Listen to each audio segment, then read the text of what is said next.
ہو جائے، آپ جہاز میں بیٹھ گئے، اب ہمارا جہاز اڑنے والا ہے، اب کوئی رکاوٹ نہیں ہے کہ کہہ دیں کہ چلو جی واپس چلے جاؤ، آج ٹکٹ نہیں ہے، آج فلائٹ مس ہو گئی ہے، اس وقت نیت کرنی ہے۔ چادریں بے شک پہلے سے باندھ لی ہیں، نیت وہاں اندر جہاز میں بیٹھ کر کرنی ہے کہ پابندیاں احرام کی نیت سے شروع ہوتی ہیں۔ ایک جہاز وہ ہوتا ہے جو ڈائریکٹ جدے جاتا ہے، اس جہاز میں بیٹھ کر نیت کر لیں۔ ایک جہاز وہ ہے جو مدینہ منورہ جاتا ہے تو پھر بھی نیت نہیں کرے۔ ابھی جہاز دبئی کے راستے سے، قطر کے راستے سے جانا چاہتا ہے تو اس میں نیت نہ کریں۔ وہاں سے جب جدے والے یعنی میقات حدود حرم سے کے قریب جو ایئرپورٹ پر جس میں جہاز اترنا ہے، اس جہاز میں جب آپ بیٹھے ہیں تو پھر نیت کریں۔ نیت کے بعد پھر بہت ساری چیزوں پہ پابندی لگ جاتی ہے، جیسے نماز کی حالت میں دائیں بائیں نہیں دیکھ سکتے، کھانا نہیں کھا سکتے، پانی نہیں پی سکتے، احرام کی حالت میں خوشبو نہیں استعمال کر سکتے، کسی بھی قسم کی خوشبو والا صابن، خوشبو والا تولیہ، خوشبو والا ٹیشو پیپر، خوشبو والی چیز کو ہاتھ لگانا، بال نہیں توڑ سکتے، ناخن نہیں کاٹ سکتے، اسی طرح غالب گلوچ نہیں کر سکتے، میاں بیوی والی محبت والی باتیں نہیں کر سکتے، شکار نہیں کر سکتے، بہت ساری پابندیاں حالت احرام میں شروع ہو جاتی ہیں۔ خارش ہلکی سی کریں لیکن اتنے زور سے کرنا جس سے خون نکلتا ہے، اس سے پرہیز کریں۔ بہت ساری چیزیں ہیں جو سیکھنے سے تعلق رکھتی ہیں۔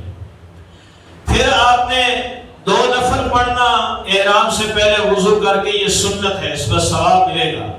لیکن اگر آپ کسی ایئرپورٹ پہ باندھ رہے ہیں، وضو کے لیے جگہ نہیں ملی تو کوئی بات نہیں، آپ کپڑے اتاریں، احرام کی چادریں باندھیں اور چپل جو ہے نا وہ ہوائی پہنیں۔ یہ درمیان والی پاؤں کی اوپری ہڈی یہ ننگی ہونی چاہیے مرد کے لیے۔ عورت کے لیے کوئی احرام نہیں، انہی کپڑوں میں نیت کرے گی، اسی جوتے میں نیت کرے گی۔ عورتوں پر بہت آسانی ہے، مرد پر پابندیاں ہیں۔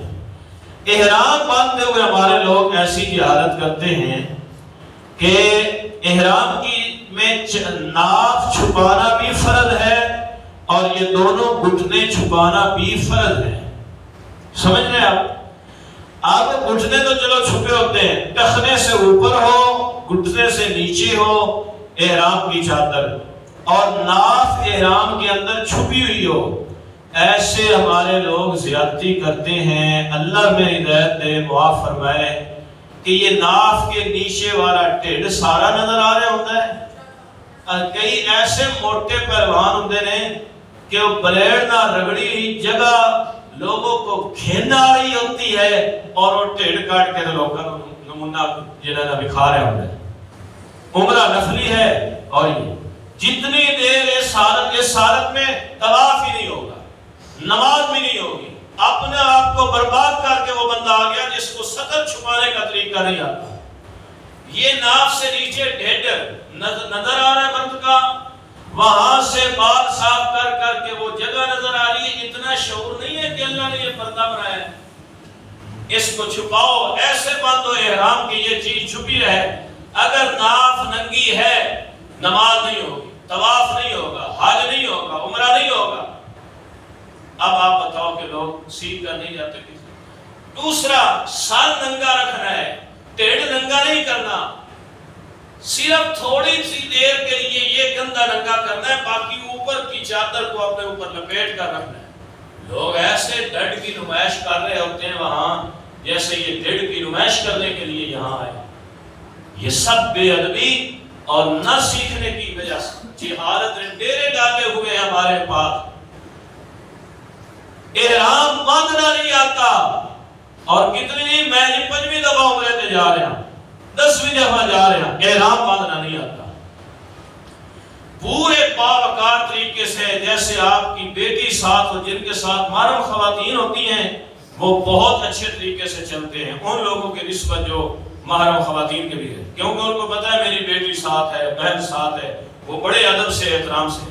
بھئی اپنی اوپر کی چادر کو بھی اچھی طرح اپنے اوپر لپیٹ کر رکھو جس میں آپ کا اوپر کا سارا بدن چھپا ہوا ہو، اور نیچے والی چادر تہ بند اچھی طرح لپیٹو، باندھو جس میں ناف اور گھٹنے چھپے ہوئے ہوں، اور آپ نماز کی حالت میں نماز پڑھ رہے ہوں تو آپ کی نماز خراب نہ ہو، اور کوئی آپ کو دیکھے تو بے لباس نہ سمجھے، اس طرح ادب سے صرف سر ننگا رکھنا ہے۔